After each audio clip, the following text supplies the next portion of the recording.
My warm greetings to all of you. What I will share and discuss in this presentation are some of the contents of Dr. Kevin Gilmartin book entitled Emotional Survival for Law Enforcement with reference to the PowerPoint presentation of Dr. Thomas Liffvendale and included some of my experiences and realizations related hereto. The book of Dr. Gilmartin is not only for those in the law enforcement profession. It is also important for the family members of law enforcers to read and study, especially the wives of law enforcement officers, so that they can understand the biological changes that a law enforcement officer is going through.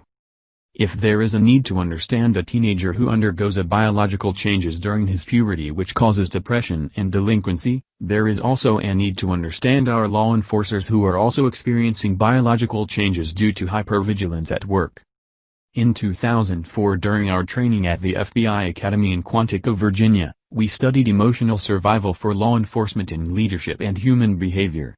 Because it fits my family problem, stress and burnout in law enforcement, I had a great interest in studying, applying and sharing it in my lectures with the law enforcers, students of criminology and government employees in the places I was assigned as investigator. Emotional survival is a great topic in stress management training. It can provide emotional quotient and adversary quotient. I did this sharing as a crusade to protect the families and lives of our dedicated law enforcers. In our journey of law enforcement, what are the changes in our outlook, behavior and actions? First, from being idealistic when we are new to the service, we later become suspicious or paranoid about the people around us. Law enforcement work consumes all our time, so we do not have time in our personal life like family. We change our perspective on things in the world around us, such as achieving justice and promotion, which involve connection and money matters. Our view of physical and mental conditions is affected. Law enforcement is a new world of life to journey within. In order for us to retire with flying colors, we must overcome the painful experiences of our peers. What are these things that must be overcome in the world of law enforcement? First, suicide. Second, we must overcome depression, isolation, alienation from the community to which one belongs, and separation from loved ones that leads to annulment of marriage, divorce and broken families.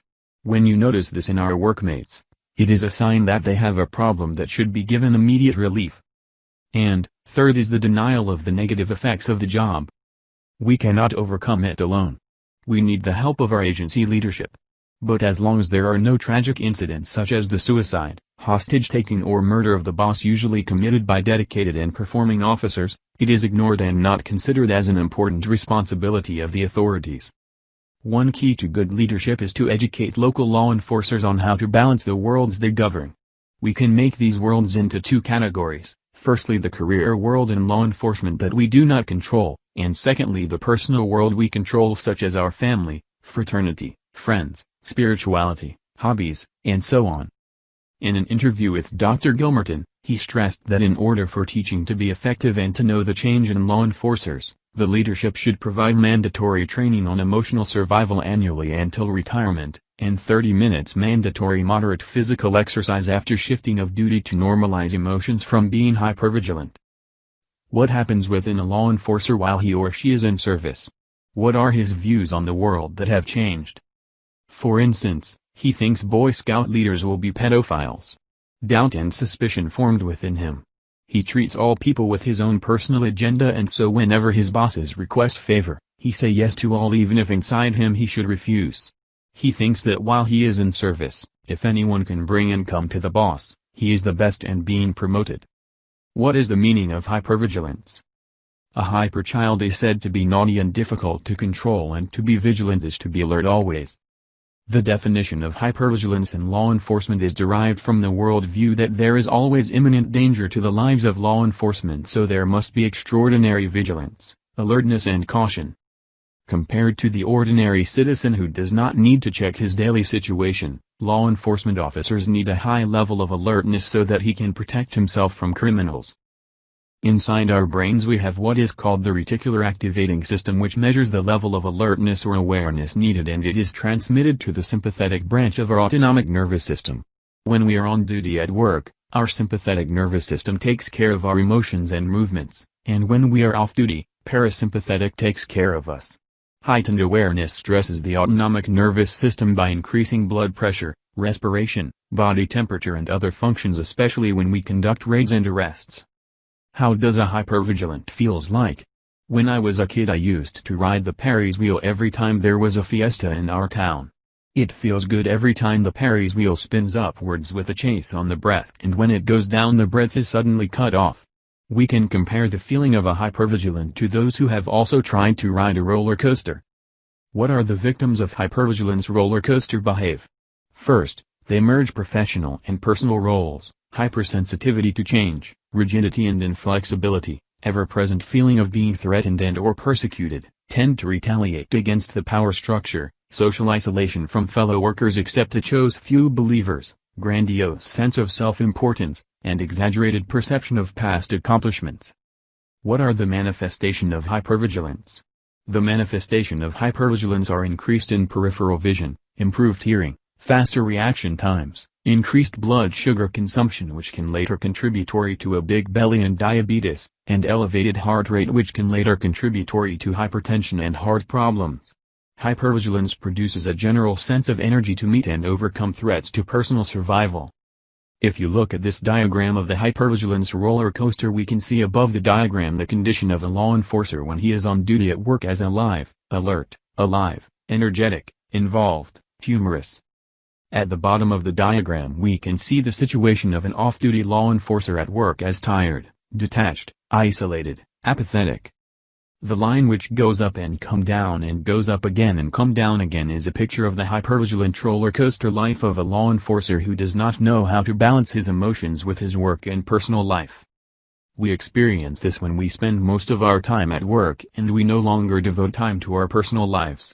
We forget that when we were not in service we had the identity as husband and father, as a worshipper, friend and ally of our support group in our community, that in fact they are the number one help us when we get sick and in trouble.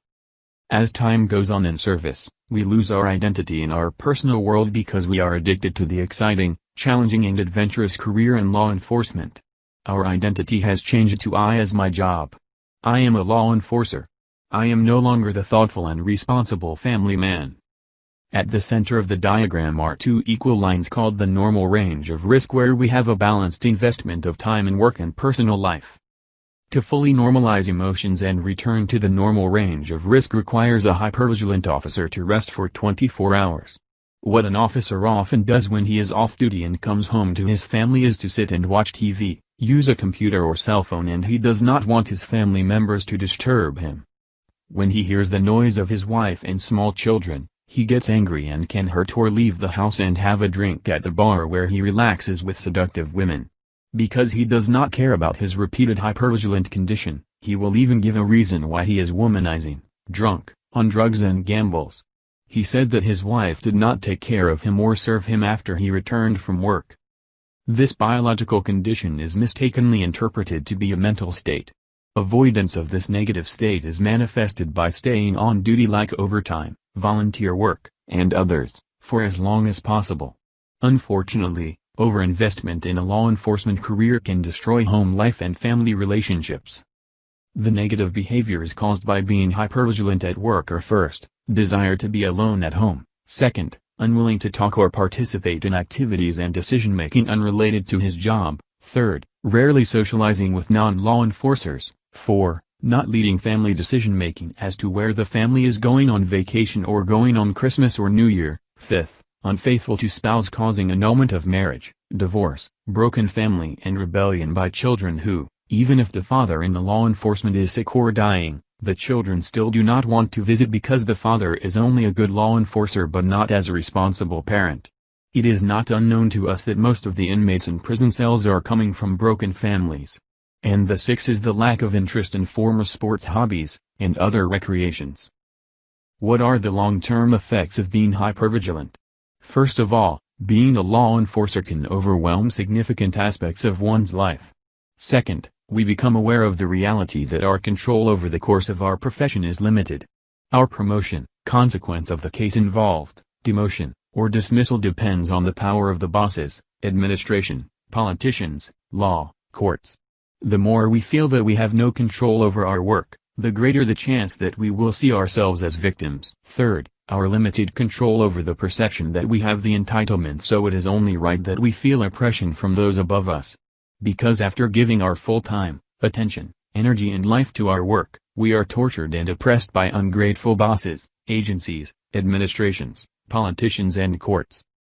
When a law enforcer experiences that he or she is an incompetent victim, his or her important behaviors such as honor, nobility, bravery, integrity are tested.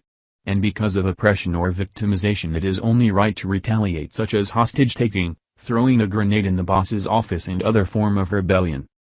A law enforcement officer who thinks he or she is a victim will later on be late or absent from work or just going into the office but doing nothing but playing cards or drinking. And if he works in the office, it is just a compliance. If this continues, he will eventually be able to violate his agency's policies, regulations and SOPs. To overcome the effects of hypervigilance, it is necessary to change the perspective of being a victim to the acceptance that we have little control over our profession. That we accept that as law enforcers we live in a limited world that only acts on crimes. Only in a controlled world can we do more than our duty demands, such as in our controlled home where important family habits such as love and caring can be planned and practiced. What are Dr. Gilmartin's survivor tools? First, time management. We should have a calendar of important family activities such as birthday, anniversary, Christmas, children's graduation, churching and more. Now in case you find yourself on duty at work on the scheduled event, make the celebration advance, thereby showing that you give them more priority. It is also good to go back to the things you used to do that made you happy and gave you peace before you became a law enforcer, like your passion for sports, teaching, or spirituality. Second, is physical exercises, and at least 30 minutes, because sweating releases brain chemicals such as dopamine and endorphin that kill stress and depression. The moderate exercise I do is the moving yoga known as Tai Chi. To avoid the wearing and tearing our muscles and getting our hearts tired too much, choose exercise less strenuous. And third is financial independence. Reduce costs or cost cutting. Put the needs of the family first before the wants. Avoid borrowing because it is stressful to pay that when the salary is low due to many loan deductions, and in order to pay them, you can be tempted to do corruptions. Also avoid having a family in every place of assignment because it is expensive and you may be tempted to accept money from syndicates, gambling lords or drug lords. I recommend that you read the full content of the book in Dr. Gilmartin. You can buy this timely emotional survival book from online shopping on the internet. It is better if you read it over and over again and give it to your family members so that they can understand what you are experiencing in the law enforcement. In one of the interviews with Dr. Gilmartin, he mentioned that a veteran officer came to him with copies of his book to be autographed because he said he would give it as a gift to his wives who divorced him and to apologize to them for his unbalanced emotional investment between work and family. There is another document that you can download from the internet worthy of reading. This was published in the FBI Law Enforcement Bulletin dated May 2009 regarding the wellness and spirituality, authored by FBI Special Agent Feemster. I was interested in it because when I was at the FBI Academy I had a fellowship encounter with FBI Special Agent Feemster. He considers that spirituality is a holistic approach to protect law enforcement officers from the many years of exposure to toxic crimes. And at a conference conducted by the FBI attended by practitioners of spirituality, they agreed that it would be better to have videos of the testimony of law enforcers who benefited from the practice of spirituality as they pursued the most toxic work of law enforcement. Since the publication of The Wellness and Spirituality by FBI Special Agent Feemster, I experimented joining religious groups to research and internalize their respective spirituality, and I was able to make my own video on my spirituality which I used to share for the care of the inner self. Before I end, please don't forget to share, like and subscribe this video. Thank you very much.